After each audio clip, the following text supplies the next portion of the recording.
and Jonathon Sekula. Open it up for questions. Steve, I know that's not the way you wanted to end it, but just take me through this run and what it meant to get here. Well, it was tremendous, especially for the 16 seniors. For those guys to step up and lead and make plays the way that they did throughout the season, including today. They rose up great in some adverse situations.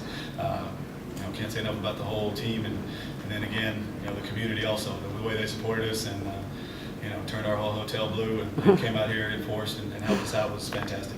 You guys couldn't ask for a better start on offense. You take the opening kick off, you go down, 69 yards, kind of shoved it down their throat. It looked like, this was definitely going to be an evenly matched ball game. Is that for the first half? What do you think kind of happened for you guys offensively? You kind of sort of lost your stride after that first possession. Yeah, well, you got to give credit to Wellington. I think it wasn't a whole lot of us making mistakes. It was them, being big and physical and making good plays. We got kind of situations and matchups we wanted, and they made some plays when we thought we had some things. But I'm not disappointed with anything our guys did or our plan or anything. We talked about coming in. It was really hard to gauge Wellington after seeing them on film. We knew they were fantastic, obviously, but we didn't know exactly how good or how big they were because we didn't know anybody they were playing against.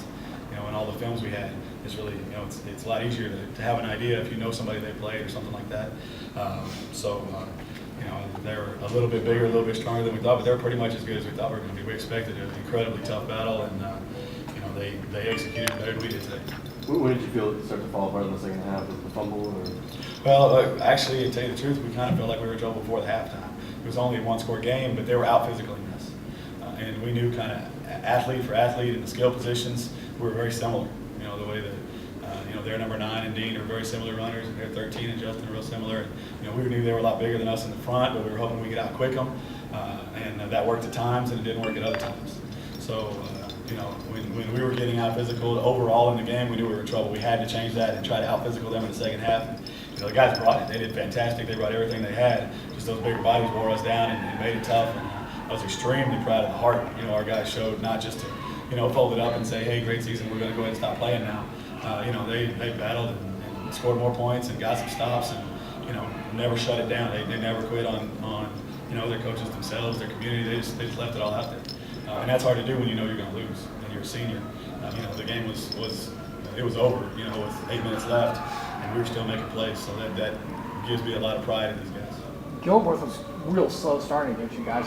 You might have held him to the season well for him. I don't know. He had 185 yards, but after that, it seemed like you had that nice 26-yard run. After that, it seemed like you kind of found He was a tremendous player. Incredible athleticism, incredible speed.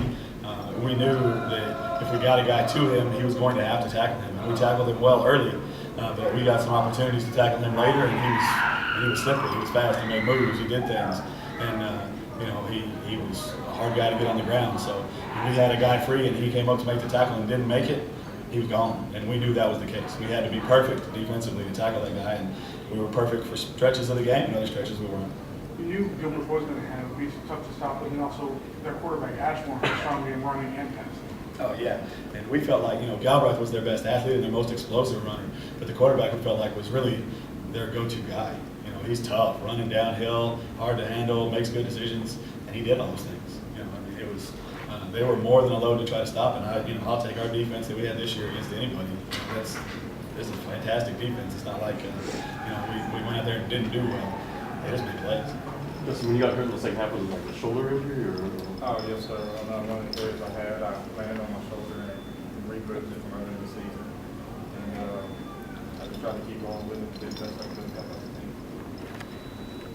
These last 6 months for you have been kind of a whirlwind. Just take me through what it's meant for you to go from Hemphill to taking this team to the state championship. I figured it'd be a difficult transition, but the community and the coaches and the players did a great job of accepting me, and it was probably one of the best decisions I've ever made in my life. To be Fall City, you come home. Yes, sir. Sure. Any final questions?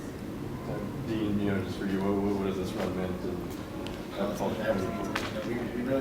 felt disappointed, but sometimes you just got to tip your hat to the better team. But I wouldn't want to do it with any other team. This has been a great ride for us. Congratulations. Thank you.